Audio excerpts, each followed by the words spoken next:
नमस्कार प्यारे दोस्तों, आइए शुरू करते हैं। आज हम योगा के बारे में चर्चा करेंगे। आपका बहुत बहुत स्वागत है हमारे सेशन में। तो हम सबसे पहले योग के अर्थ के बारे में चर्चा करते हैं। तो योगा शब्द की उत्पत्ति संस्कृत के युज शब्द से, युज धातु से हुई, जिसका अर्थ है मिलना या जुड़ना। इसके साथ साथ अगर हम इतिहास के बारे में बात करें तो देवों को देव महादेव जिन्होंने सर्वप्रथम योग को सप्त ऋषियों को प्रदान किया था। सप्त ऋषियों ने पूरे विश्व में जाकर योग का प्रचार प्रसार किया। इसमें से महर्षि पतंजलि, सप्त ऋषियों में से महर्षि पतंजलि ने भारत में आकर योग का प्रचार प्रदर्शन किया। तो भारत में योग के जनक महर्षि पतंजलि को माना जाता है। आगे जैसा कि आप जानते हैं, योग का अर्थ, योग दर्शन में चित्त वृत्तियों का निरोध है। योग का अर्थ योग दर्शन में चित्त वृत्तियों का निरोध है। और आत्मा और परमात्मा, आत्मा हमारा शरीर और परमात्मा हमारा गॉड, दोनों का मिलने का मार्ग ही योग है। योग मार्ग द्वारा समाधि में पहुंचने की अवस्था का प्रयत्न किया जाता है। और योग दर्शन में योग को राजयोग भी कहा जाता है। योग दर्शन में योग को राजयोग भी कहा जाता है या बताया गया है। तथा योग मार्ग के लिए 8 सीढ़ियां बताई गई हैं। योग मार्ग के लिए 8 सीढ़ियां का चर्चा की गई है, जिस कारण से योग को अष्टांग साधन का योग कहा जाता है। 8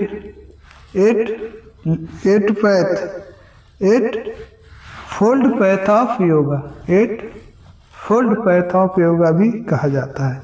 ऋषियों मुनियों व योगियों द्वारा शरीर, मन और आत्मा, ऋषियों मुनियों और योगियों द्वारा शरीर, मन और आत्मा और प्राण की शुद्धि तथा परमात्मा के प्राप्ति के लिए 8 प्रकार के योग बताए गए हैं, जिन्हें अष्टांग योग कहा जाता है।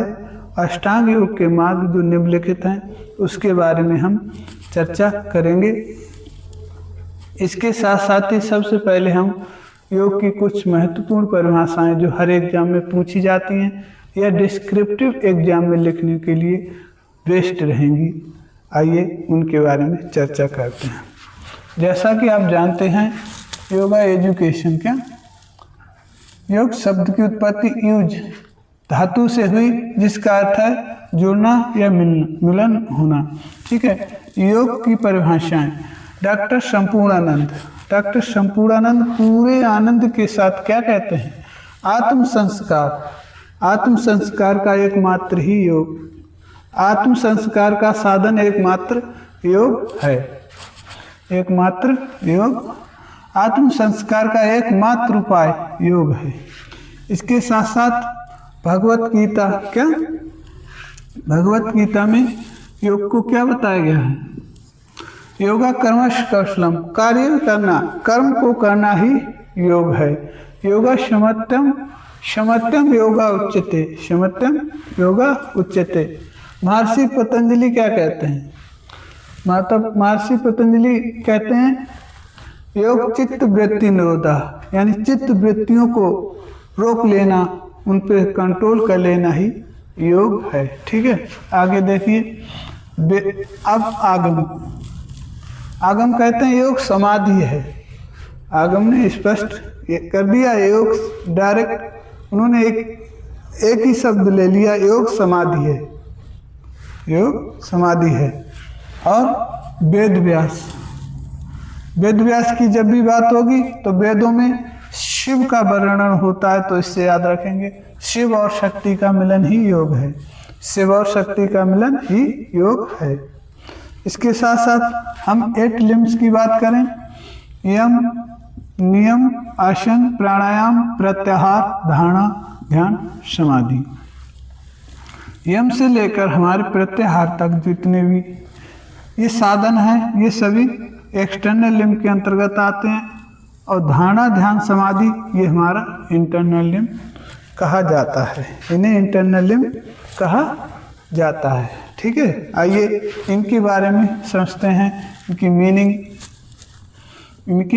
मीनिंग और इनकी कितने कितने इनके खुद के जो हैं चरण होते हैं। सबसे पहले हम बात करेंगे एक्सटर्नल लिम्ब की। क्या अगर हम बात करें योग के 8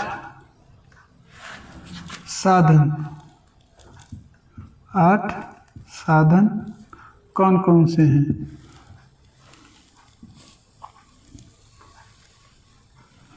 तो सबसे पहले हम बाह्य साधन की बात करेंगे। बाह्य साधन, ठीक है, ये हमारे किसके अंतर्गत आते हैं? राजयोग के 8 साधन। ठीक है, बाह्य साधन में सबसे पहला हमारा साधन होगा यम। क्या? यम। ठीक है, सबसे पहला साधन होगा हमारा यम। तो यम के बारे में समझते हैं।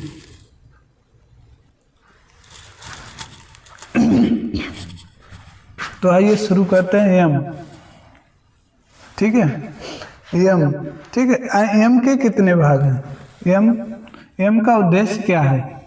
यम का उद्देश्य क्या है? सर्वप्रथम यम का उद्देश्य है सामाजिक डिसिप्लिन, सोशल डिसिप्लिन का। ठीक है, इसका मतलब होता है सामाजिक उद्देश्य, यानी समाज से जुड़ा हुआ हमारा यम है। ठीक है, यम के 5 भाग होते हैं जिन्हें हम याद रख सकते हैं। क्या? असावा। क्या? असावा से असावा, यानी अहिंसा। क्या? अहिंसा, सत्य, अस्तेय, अहिंसा, सत्य, अस्तेय और ब्रह्मचर्य।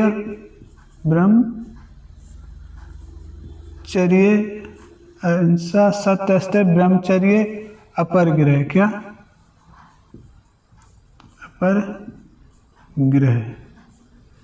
अपरिग्रह। ओके, कैसे याद रखेंगे आप यम को? अहिंसा, सत्य, अस्तेय, ब्रह्मचर्य और अपरिग्रह। इसके बाद हम बात करते हैं नियम की। क्या? नियम की। तो नियम में दोस्तों इसको क्या कहा जाता है? इसको इंटरनल डिसिप्लिन। इसको क्या कहा जाता है? इसको शरीर से संबंधित भी इसे बोला जाता है। क्या? ऑब्जर्वेशन। क्या? ठीक है, सोशल डिसिप्लिन हो गया और ये हमारा हो गया फिजिकल। क्या? फिजिकल क्लीनिंगनेस। क्या? क्लीनिंगनेस, शारीरिक स्वच्छता। क्या? इसमें हमारे हो जाएंगे SST करो। क्या?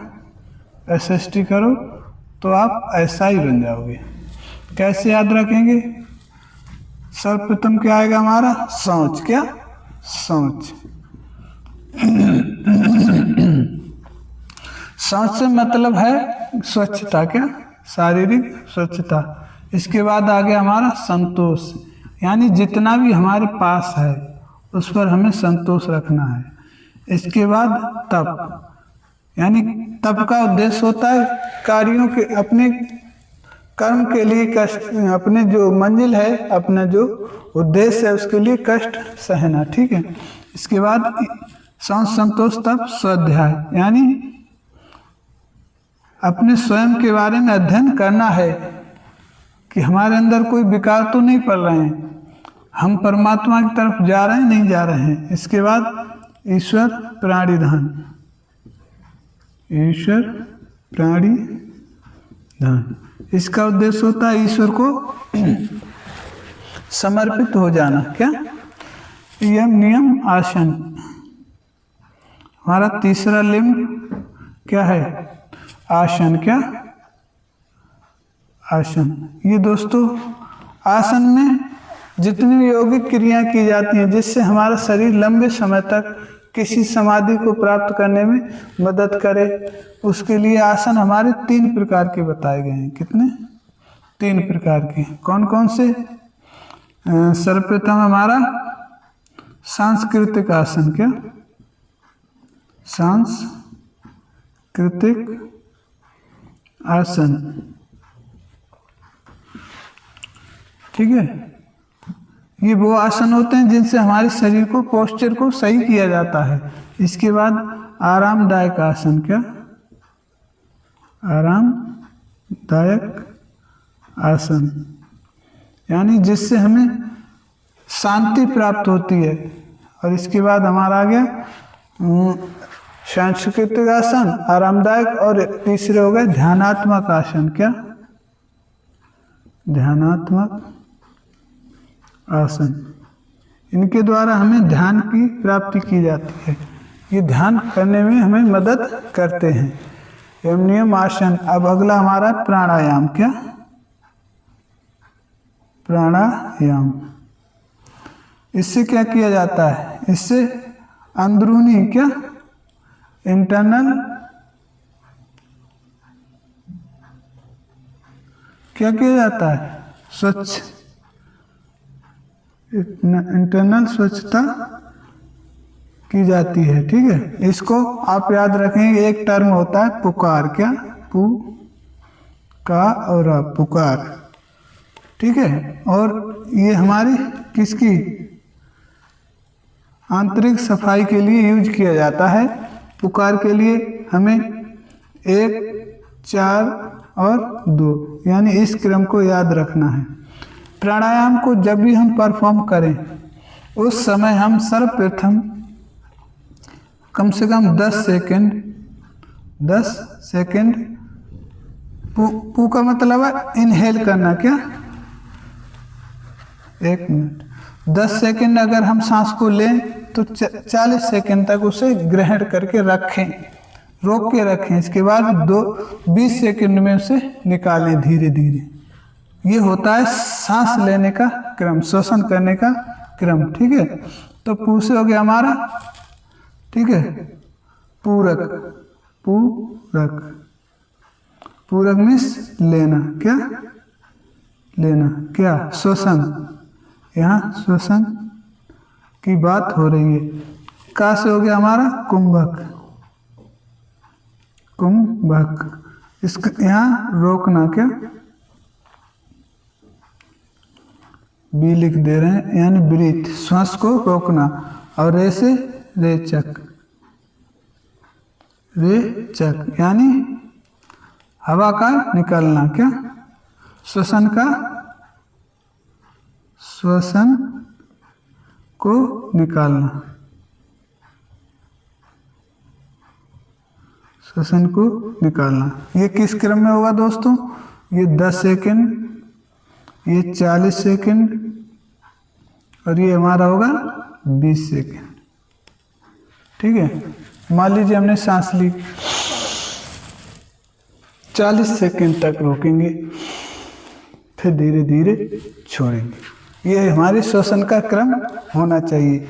अगली बात करते हैं हमारा ये यम नियम आसन प्राणायाम।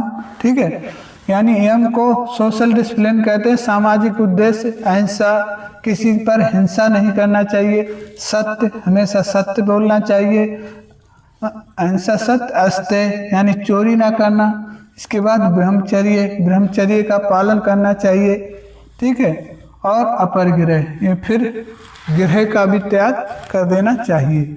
नियम का फिजिकल क्लीनिंग यानी शौच, अपने शरीर की सफाई रखना इसमें मुख्य उद्देश्य होता है। संतोष, जो कुछ है उस पर संतोष रखना, ज़्यादा ये टेंशन नहीं करना कि ये नहीं है हमारे पास, वो नहीं है, जितना है उस पर संतोष रखो। क्या?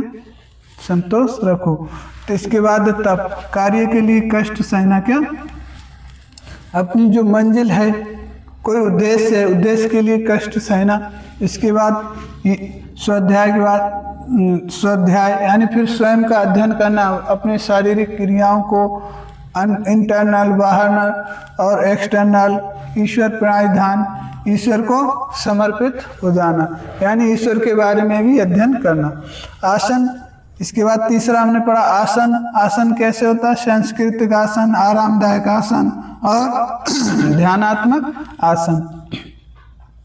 इसके बाद हमने पढ़ा प्राणायाम। ये प्राणायाम यानी इंटरनल स्वच्छता, क्या फिर ठीक है। जैसे इसको याद रखना हमें पुकार से।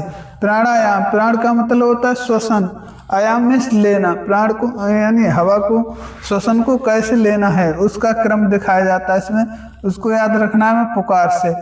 पूरक में सांस लेना 10 सेकंड तक, का से कुंभक में सांस को रोकना 40 सेकंड तक, और आ से रेचक मतलब होता है श्वसन को निकाल देना, बाहर निकाल देना। ओके, आइए अगला बात करते हैं 5 प्राणायाम प्रत्याहार। क्या प्रत्याहार?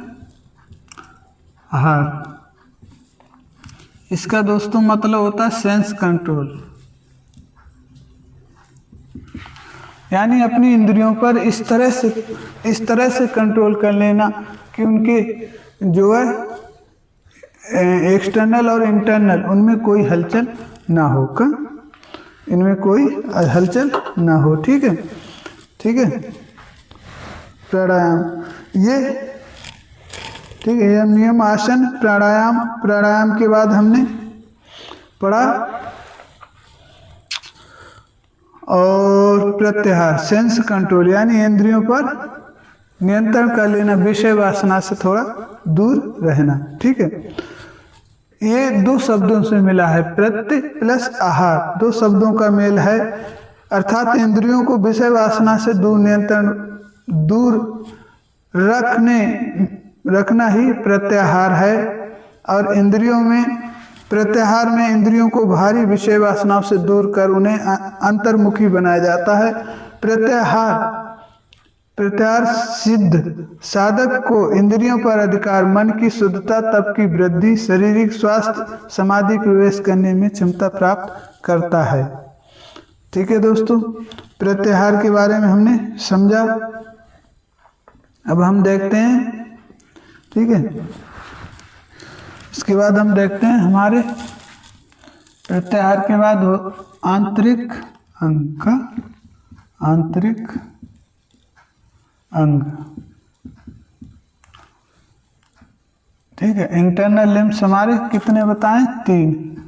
देखिए 5 ये हो गए, 3 ये कौन कौन से होंगे? 6, 7, 8, तभी हमारे 8 लिम्स हो जाएंगे। देखिए प्रत्याहार के बाद आता है हमारा 6 धारणा। क्या धारणा? इसे कंसंट्रेशन भी कहा जाता है, कंसंट्रेशन भी इसे कहा गया है। ठीक है, यानी कंसंट्रेशन का मतलब आपको पता ही है, जैसे हम फिजिकल मूवमेंट्स पढ़ते हैं, हम फ्लेक्शन एक्सटेंशन, फ्लेक्शन करते समय हम कॉन्ट्रैक्ट करते हैं, यानी मांसपेशियों को सिकोड़ लेते हैं। इसी प्रकार कॉन्ट्रैक्शन का भी यही उद्देश्य होता है कि इसमें अपने मन और विचारों को पूरी तरह से कंट्रोल करके अपने अंदर इसे कॉन्स्ट्रेक्शन यानी कॉन्ट्रैक्ट कर लेना ही कंसंट्रेशन हमारा कहलाता है। ठीक है, फोकस होने सिंगल ऑब्जेक्ट प्लेस ऑन और आइडिया, यानी किसी एक सब्जेक्ट पर ध्यान को कंसंट्रेट कर लेना, चाहे वो विचार हो चाहे वो स्थान हो, इसको कंसंट्रेशन कहा जाता है। यानी इसको परफॉर्म करने से हमारी एजुकेशन यानी अध्ययन करते समय भी हमारे ये काम में आता है। ठीक है, कंसंट्रेशन के बाद हमारा होता है धारणा ध्यान समाधि, धारणा ध्यान को मेडिटेशन भी कहा जाता है, मेडिटेशन कहते हैं इन इंग्लिश में। ठीक है, ध्यान ध्यान क्या है? ध्यान को बिना अवरोधों के लगाए रखना। क्या? बिना अवरोधों के, यानी जब आप ध्यान लगाएं, पढ़ाई हो चाहे आप परमात्मा से भजन करें, उसमें कोई अवरोध उत्पन्न ना कर सके। अरे कम से कम इतना अवरोध तो उत्पन्न ना हो, कोई कुछ भी करे अपने आप में खो जाना, जिस कार्य में आप लगे हैं उसमें आप खो जाएं, तो इसको ही आप कह सकते हैं मेडिटेशन। क्या? ध्यान a state of meditation and completion that achieve through deep concentration. अभ्यास द्वारा मन को संतुलित करके, अभ्यास के द्वारा मन को संतुलित करके और ध्यान को जागृत करना क्या कहलाता है? मेडिटेशन। क्योंकि मेडिटेशन आपको करवाया जाता है योगा में मंत्र के साथ। मंत्र का भी यूज किया जाता है इसमें। क्यों? कि जब हम मंत्र बोलते हैं ओम, तो उससे हमारा ध्यान जो है बाहरी विकारों से, बाहरी हलचल से एकत्रित होकर हमारे पास हमारा मन और ध्यान दोनों आ जाता है। ठीक है, तो इसको अगर हम सिंपल भाषा में कहें तो इसका मतलब होता है अभ्यास द्वारा मन को संतुलित करके, अभ्यास द्वारा मन को संतुलित करके और ध्यान को जागृत कर लेना, यानी बाहरी अवरोधों को रोक लेना और अपने मन के लिए अपने आप में कंट्रोल कर लेना। इससे पहले हमने धारणा हो गया, इससे पहले हमने पढ़ा ध्यान। ध्यान का है deep concentration of any idea और एनी प्लेस, यानी किसी भी विचार या किसी भी स्थान को लेकर उस पर क्या करना? डीप कंसंट्रेशन, यानी ध्यान देना है। यानी डीप ध्यान, यानी गहरी सोच के साथ उस पर ध्यान करना क्या कहलाता है? धारणा कहलाता है। ठीक है, अगला हमारा सबसे अंतिम लिम्ब है समाधि। क्या? समाधि का अर्थ होता है दोस्तों, समाधि का अर्थ होता है मीट टू गॉड, यानी परमात्मा से मिलन। ठीक है, परमात्मा से मिलन, आत्मा का परमात्मा से मिलन, ऐसा भी आप लिख सकते हैं। ठीक है, समाधि एक ऐसी अवस्था होती है, ये ध्यान से बाद की अवस्था होती है, यानी इतने सब कुछ परफॉर्म करने के बाद हमें समाधि में चला जाना चाहिए। समाधि एक ऐसी अवस्था होती है जिसमें आत्मा का परमात्मा के साथ मिलन कराया जाता है। ठीक है, तो ये हमारे योगा के अंतर्गत 8 लिम्स थे जिनके बारे में हमने विस्तृत चर्चा की। उम्मीद करते हैं आपको ये सेशन समझ में आया होगा, पसंद आया होगा। अगर पसंद आता है तो आप हमारे इस सेशन को लाइक करेंगे और चैनल को सब्सक्राइब भी करेंगे। धन्यवाद। जय हिंद।